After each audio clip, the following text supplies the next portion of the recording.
End gold buyers, మీ కష్టాల్లో నమ్మకమైన మీ ఆత్మీయ నేస్తం. Hi, welcome to I dream. ఈరోజు మనం పెద్ద రివ్యూ గురించి మాట్లాడుకుందాం. నిజానికి ఇది రివ్యూ కూడా కాదు. సినిమా చూసిన తర్వాత నాకు పర్సనల్గా ఎలాంటి ఒక ఎక్స్పీరియన్స్ దొరికిందో ఈరోజు మీతో షేర్ చేసుకుంటాను. సో ఈ ప్రపంచంలో జరిగిన అన్ని యుద్ధాలు ఒక గుర్తింపు కోసం జరిగినాయి. ఇది నాది, ఇది నా ఆత్మగౌరవం, ఇది నాకు చెందింది. సో ఇలాంటి ఒక ఆత్మగౌరవం కోసం చేసే యుద్ధాలు అవన్నీ కూడా గుర్తింపు, ఇది నేను అని చెప్పుకోవడానికి. అలాంటి ఒక గుర్తింపు 450 గడపలు ఉన్న ఒక ఊరికి అవసరమైతే, 1800 మంది ప్రజలకు అవసరమైతే, వారందరి కోసం ఒక్కడు ముందడుగేస్తే ఆటని అస్త్రంగా చేసుకొని ఆ ఊరి సమస్యను తన భుజాల మీద తీసుకొని ఆ ఒక్కడు ప్రాణాలను ఫలంగా పెట్టి పోరాడితే ఇంతకంటే కథ ఏముంటుంది? ఇంతకన్నా కమర్షియల్ లైనే ఉంటుంది. సో ఒక కథ చెప్పాలంటే సున్నితమైన మనసు కావాలి. సున్నితమైన కథను చెప్పాలంటే ఇంకా భావోద్వేగాలు ఉండే మనిషి కావాలి. బుచ్చి రూట్ లెవెల్ మనిషి. అంటే ఈరోజు మనం చూస్తున్న స్టార్ డైరెక్టర్లు అందరూ వేరు, బుచ్చిబాబు వేరు. బుచ్చిబాబు ఆ గ్రౌండ్ లెవెల్లో ఉంటాడు. అంటే ఆ రియాలిటీ అర్థం చేసుకున్న మనిషి. అలాంటి ఒక మనిషి నుంచి వచ్చిన సిన్సియర్ ప్రయత్నం పెద్ది. ఇక్కడ నేను పెద్ది సినిమాని కావాలని మోయడానికో లేదా కావాలని పాజిటివ్ రివ్యూ ఇవ్వడానికో ఇలాంటి మాటలు మాట్లాడట్లేదు. అంటే ఒక పుష్ప, ఒక దేవర, ఇలా మనకి పాన్ ఇండియా సినిమాలు ఎక్కువైపోయినాయి. నిజమే, స్టార్ హీరోల ఎలివేషన్స్ అవన్నీ ఆడియన్స్కి కానీ ఫ్యాన్స్కి కానీ కిక్కిస్తాయి. కానీ అనగనగా ఒక రాజు, ఆ రాజుకి 7 కొడుకులు, ఇలాంటి నార్మల్ స్టోరీ, హ్యూమన్ ఎమోషన్కి సంబంధించిన స్టోరీ, పేదరాశి పెద్దమ్మ కథ. సో ఇలాంటి ఒక ఊరి కథలు ఉంటాయి, ఒక మనిషి కథలు ఉంటాయి, మట్టివాసన కథలు ఉంటాయి. అలాంటి కథలని చిన్న చిన్న హీరోలు చేయడం వేరు, ఒక స్టార్ హీరో చేయడం వేరు. రామ్ చరణ్ కెరీర్లో అందరూ రంగస్థలం చెప్తారు, ధృవ చెప్తారు, మగధీరా చెప్తారు. ఓకే, అవన్నీ సూపర్ హిట్ అయిన సినిమాలు. సో ఈరోజు పెద్ద రిజల్ట్ ఎలా ఉండబోతుందో నాకు అనవసరం. అండ్ మోర్ ఓవర్ ఇంకోటి ఏంటంటే నాకు అంత శక్తి కూడా లేదు కమర్షియల్గా ఒక సినిమా ఎంత రీచ్ అవుద్ది అనేది. నేను చెప్పేది ఏంటంటే కంటెంట్ పరంగా చూసుకున్నప్పుడు అంత సింపుల్ లైన్తో. సో పాన్ ఇండియా సినిమాలంటే ప్రపంచ కథ చెప్పాల్సిన అవసరం లేదు, దేశం కథ చెప్పాల్సిన అవసరం లేదు, మన ఇంటి కథ కూడా చెప్పుకోవచ్చు. పాన్ ఇండియా అంటే మన ఊరి కథ చెప్పచ్చు, మన పక్కన స్నేహితుడి కథ చెప్పచ్చు, మన అమ్మ కథ చెప్పచ్చు. సో పాన్ ఇండియా అనగానే వేరే పెద్ద గ్రాండియర్ లెవెల్లో కథ ఉండాలి, హీరో ప్రపంచాన్ని మోయాలి, దేశాన్ని మోయాలి, అవసరం లేదు. అది చెప్పిన మనిషి బుచ్చిబాబు. సో అందుకని నాకు పెద్ది నచ్చింది. నిజమే, పెద్దిలో కొన్ని సమస్యలు ఉన్నాయి. అవి కొంత కంటెంట్ ఫ్యాన్స్కి నచ్చదు. అంటే హీరోకి అలాంటి ఒక మైనస్ పెట్టడం, లేదంటే కమర్షియల్ ఎలివేషన్స్ లేకపోవడం ఫ్యాన్స్కి నచ్చదు. సినిమాటిక్ లెబిలిటీ ఎక్కువ తీసుకున్నప్పుడు డిస్కనెక్ట్ అయిపోయే ఆడియన్స్ కొంతమంది ఉంటారు. ఒక పర్సన్ ఇన్ని గేమ్స్ ఆడతాడా? సో ఇలాంటి డౌట్స్ వచ్చినప్పుడు కూడా పెద్ది కనెక్ట్ అవ్వదు. కానీ ఇవన్నీ పక్కన పెడితే పెద్దిలో ఒక సోల్ ఉంది.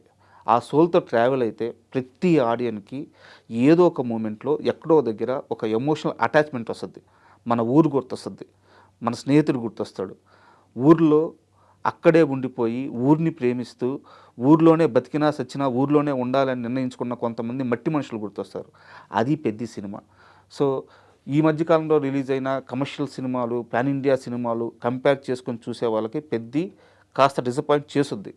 కానీ అవన్నీ పక్కన పెట్టి ఒక మంచి సినిమా చూడాలన్న ఉద్దేశంతో వెళ్తే మాత్రం పెద్ది 100% సాటిస్ఫై ఇస్తుంది.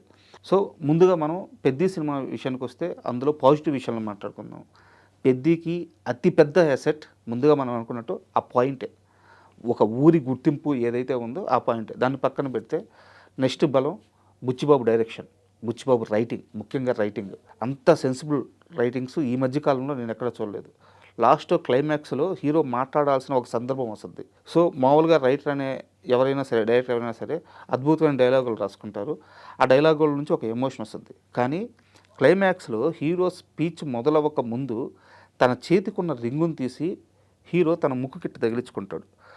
కట్ చేస్తే ఊర్లో ప్రజలందరూ నిలబడి ఆ టీవీ వాచ్ చేస్తున్నప్పుడు వాళ్ళందరి ముక్కులకి అవే పోగులు ఉంటాయి. సో ఒక్క సింగిల్ షాట్తో క్లైమాక్స్లో రాబోయే డైలాగులన్నీ ఒక్క షాట్తో చెప్పేశాడు బుచ్చి. అది డైరెక్షన్, అది రైటింగ్. సో అందుకని నాకు ఈ సినిమా విషయంలో బుచ్చి కష్టం నచ్చింది. అండ్ రామ్ చరణ్ విషయానికి వస్తే ఇలాంటి ఒక సినిమాని, ఇలాంటి ఒక పెద్ద పాన్ ఇండియా స్టార్ లేదా పెద్ద సూపర్ స్టార్ ఒప్పుకోవడం అనేది నిజంగా సాహసం అని చెప్పుకోవాలి. చరణ్ తప్ప ఈ ప్రయత్నం ఇంకో హీరో చేయలేరు, చేయకపోవచ్చు కూడా. బట్ దీన్ని ఆడియన్స్ ఎలా రిసీవ్ చేసుకుంటారనేది వాళ్ళ ఫ్యాన్స్ ఎమోషన్స్ మీద డిపెండ్ అయి ఉంటాయి. అయితే ఈ విషయంలో మాత్రం రామ్ చరణ్కి ఖచ్చితంగా హ్యాట్సప్ చెప్పాల్సిందే. అండ్ పెద్దికి మరో అతిపెద్ద ప్లస్ వచ్చేసి జగత్ బాబు క్యారెక్టర్ అప్పల్ సూరి. అంటే జగత్ బాబు చాలా గొప్ప నటుడు, చాలా పెద్ద సినిమాలు చేస్తున్నారు, చాలా పెద్ద హిట్స్ ఉన్నాయి. ఇవన్నీ పక్కన పెడితే జగత్ బాబు గారు అనగానే చాలామందికి అంతఃపురం సినిమాలో క్లైమాక్స్ సీన్ గుర్తొస్తుంది. తన ప్రాణాలు పోతా ఉన్నా సరే ఆ సిగరెట్ తాగుతూ డబ్బులను చూసుకుంటూ ఆయన చేసిన ఆ నటన అంతఃపురం అంటే కొన్ని తరాల పాటు మిగిలిపోయేది కృష్ణవంశీ గారి సినిమా. దాని తర్వాత పెద్దిలో జగపతి బాబు గారు చేసిన యాక్టింగ్ పర్టికులర్గా ఒక సీన్లో, ఆ సీన్లో రత్నవేలు గారి అద్భుతమైన కెమెరా వర్క్ కనిపిస్తుంది, రామ్ చరణ్ యాక్టింగ్ కనిపిస్తుంది, బుచ్చి డైరెక్షన్ కనిపిస్తుంది. అందరినీ తినేశాడు జగపతి బాబు గారు. ఆ ఒక్క సీన్లో మాత్రం జగత్ బాబు మాత్రమే కనిపించారు. ఇంకా చెప్పాలంటే అప్పల్ సూరి మాత్రమే కనిపించాడు. అది ఒక సీనియర్ యాక్టర్ క్యారెక్టర్లో ఇన్వాల్వ్ అయితే వచ్చే అద్భుతమైన అవుట్పుట్. నిజంగా హ్యాట్సప్ జగత్ బాబు గారికి. అండ్ ఇంకోటి వచ్చేసి గౌర్నాయుడు క్యారెక్టర్. అంటే ఈ క్యారెక్టర్ని ఎవరితో చేపించినా కానీ మిస్ఫైర్ అయిపోయేది. ఆ స్టేచర్ కావాలి, ఆ స్టార్డమ్ కావాలి. రామ్ చరణ్ని ఒక క్యారెక్టరు కాలు కిందేసి తన చేయి తొక్కుతుంది అంటే ఆడియన్స్ ఒప్పుకోవాలి. బట్ శివన్న చేయబట్టి మాత్రమే గౌర్నాయుడు క్యారెక్టర్ పండింది. ఒక హుందాతనం ఉంటుంది ఆ క్యారెక్టర్లో, ఒక డిగ్నిటీ ఉంటుంది, ఒక రెస్పెక్ట్ ఉంటుంది. ఆ క్యారెక్టర్ చుట్టూ ఒక ఆరా ఉంటుంది. సో శివన్నను ఎప్పుడైతే ఈ క్యారెక్టర్లోకి బుచ్చి అనుకుని ఫైనల్ చేసుకొని తీసుకున్నాడో అప్పుడే బుచ్చి సగం సక్సెస్ అయినట్టు. అండ్ ఇందాక మనం చెప్పుకున్నట్టు టెక్నికల్గా సినిమాకి పనిచేసిన ప్రతి ఒక్కరు ప్రాణం పెట్టేశారు. డిఓపి రత్నవేల్ గారు అయితేనేమి, and art director Avinash Kolla గారు అయితేనేమి, అండ్ ముఖ్యంగా మ్యూజిక్ డైరెక్టర్ ఏఆర్ రెహమాన్ గారు తెలుగు సినిమాలకు పనిచేసి ఇప్పటికే చాలా సంవత్సరాలు అయిపోయింది పెద్దికి ముందు. అంటే కొంతమందికి రెహమాన్ గారితో పనిచేయడం భయం కూడా వేసిన సందర్భాలు ఉన్నాయి. అవుట్పుట్ విషయంలో కానీ, లేదా ఆయన టైంకి ట్యూన్స్ ఇస్తారా లేదా అనే కానీ, లేదా ఆయన్ని హ్యాండిల్ చేయగలమా లేదా అనేసి. బట్ బుచ్చి అవన్నీ పర్ఫెక్ట్గా హ్యాండిల్ చేసుకున్నాడు. మేబీ ఆ ప్రేమ వల్ల ఏమో ఏఆర్ రెహమాన్ చాలా రోజుల తర్వాత ఒక తెలుగు సినిమాకి అద్భుతమైన బీజిఎం ఇచ్చారు. సాంగ్స్ కూడా థియేటర్లో వింటున్నప్పుడు వాటి వాల్యూ తెలుస్తుంది. సో హ్యాట్సప్ రెహమాన్ గారు, మీ కంబ్యాక్ ఇంత స్ట్రాంగ్గా ఉండడం చాలా ఆనందంగా ఉంది. అండ్ టెక్నికల్గా ఇంత బలం ఉన్న సినిమాకి ప్రొడ్యూసర్స్ ఎంత పెద్ద సపోర్ట్ చేస్తే ఇంత బలం వస్తుందో మీకు ప్రత్యేకంగా చెప్పాల్సిన అవసరం లేదు. ఇలాంటి ఒక కథని రాసుకోవడమే డేరింగు, ఇలాంటి కథని హీరో ఒప్పుకోవడమే డేరింగు. వీటన్నిటికంటే కూడా ఇలాంటి ఒక కథని తమ భుజాల మీద వేసుకొని 100 కోట్ల రూపాయలు ఖర్చు పెట్టిన నిర్మాతలకి నిజంగా హ్యాట్సాప్. అండ్ ఇప్పుడు దాకా మనం పెద్ద పాజిటివ్స్ మాట్లాడుకుందాం. అండ్ పెద్ద నెగిటివ్ విషయానికి వస్తే నాకు ముఖ్యంగా అతిపెద్ద మైనస్ అనిపించింది సినిమా లెంత్ విషయంలో బుచ్చిబాబు అంటే ఎక్కువ సీన్స్ పడితే, ఎక్కువ డైలాగ్స్ పడితే ఎమోషన్ క్యారీ అవుద్దని నమ్మారు. అది ఆయన విజను. బట్ ఇక్కడ స్క్రీన్ మీద చూస్తున్నప్పుడు ఏంటంటే ఎమోషనల్ మూవీకి వీలైనంత లెంత్ తక్కువ ఉండాలి. ఇప్పుడు నీకు ఒక కమర్షియల్ సినిమాకి ఒక 10 ఎలివేషన్లు ఫైట్లు ఉన్నా సరే ఫ్యాన్స్ ఎంజాయ్ చేస్తారు. ఎమోషన్ మాత్రం ఆ పర్టికులర్ టైమింగ్తో పట్టుకోవాలి. సో ఇంత లెంత్ ఉండడం వల్ల ఏమైందంటే కాస్త ఆడియన్కి భారంగా అనిపించింది అక్కడక్కడ. అండ్ మోర్ ఓవర్ చెప్పాలనుకున్న కథను బుచ్చి పూర్తిగా చెప్పలేకపోయాడు. ఇప్పుడు ఉదాహరణకి హీరో మీద తనకి ప్రేమ మొదలైంది, ఎలా మొదలైంది అన్న విషయాన్ని చెప్పలేకపోయాడు. ఎందుకంటే అప్పటికే లెంత్ చాలా ఎక్కువైపోయింది. And more over cross over athletic అన్నప్పుడు ఒక గేమ్ నుంచి మరో గేమ్కి షిఫ్ట్ అయ్యే ఈ పరిణామ క్రమం ఉంటుంది. ఈ పరిణామ క్రమాన్ని బుచ్చి సరిగ్గా ఎస్టాబ్లిష్ చేయలేదు. ఏదో చాలా టక్కున అక్కడి నుంచి క్రికెట్ నుంచి కుస్తీకి వచ్చినట్టు, కుస్తీ నుంచి ఇంకో గేమ్కి టక్కున వెళ్ళిపోయినట్టు ఇలా చూపించాడు. సో దానికి కూడా టైం లేదు, ఎందుకంటే అప్పటికే ఎక్కువ సినిమా తీసేస్తున్నారు. సో స్క్రీన్ స్పేస్ సరిపోవట్లేదు. ఈ టైమింగ్ విషయంలో ఒక మైనస్ జరిగింది. అండ్ అది పక్కన పెడితే హీరోయిన్ క్యారెక్టరైజేషన్ కొంచెం అబ్బట్టుగా ఉంది. మంచి కథ చెప్తున్నప్పుడు సో బుచ్చి తీసింది రూట్ లెవెల్ మూవీ. ఎక్కడా కూడా రామ్ చరణ్ లాంటి హీరో ఉంటే కమర్షియలైజ్ చేద్దామన్న ఆలోచన రాలేదు. బట్ హీరోయిన్ దగ్గరికి వచ్చేలేకే ఎందుకు అలాంటి సీన్లు తీయాల్సి వచ్చిందో అర్థం కాలేదు.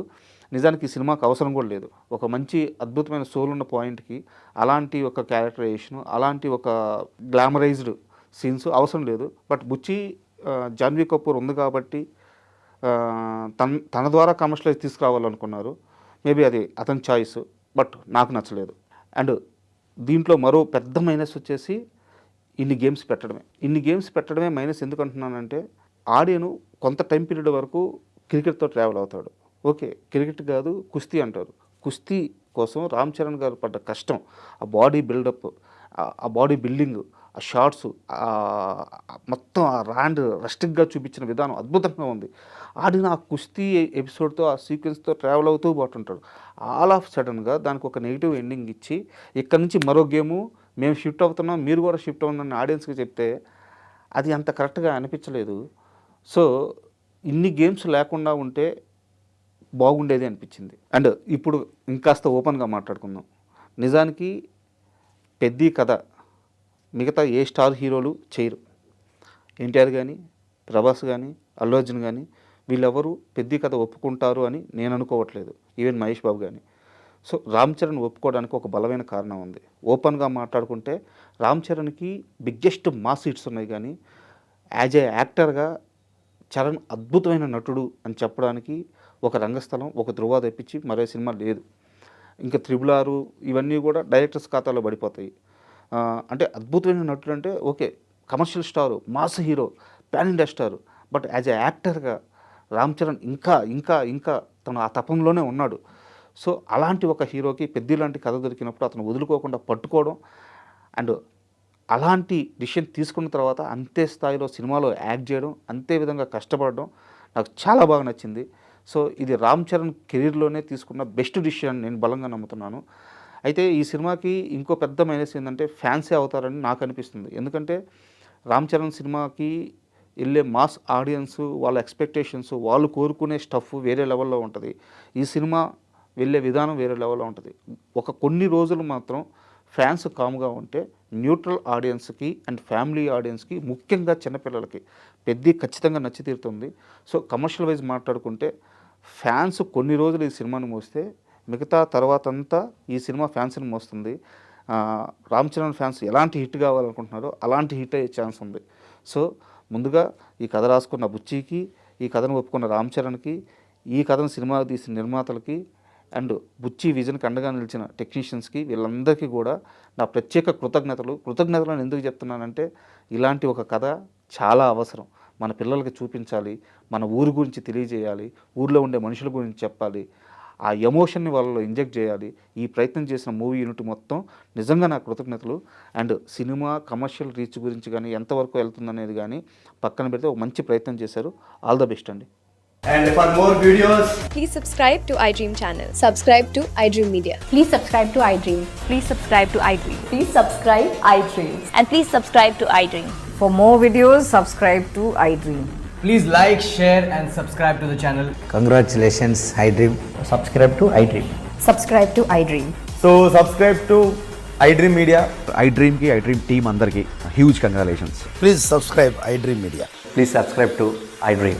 Subscribe iDream. Please subscribe to iDream. iDream అంటే నా కళల ఛానల్ను సబ్స్క్రైబ్ చేసుకున్న నోరు తిరుగుతలేదు, మీరైతే గంట గుర్తు కొట్టండి. For more such videos, please subscribe to iDream. Subscribe to iDream. Please subscribe to iDream. Please subscribe iDream Media. Please do subscribe to iDream. Please subscribe to iDream Media. For best entertainment and information, please subscribe iDream. And don't forget to subscribe to iDream.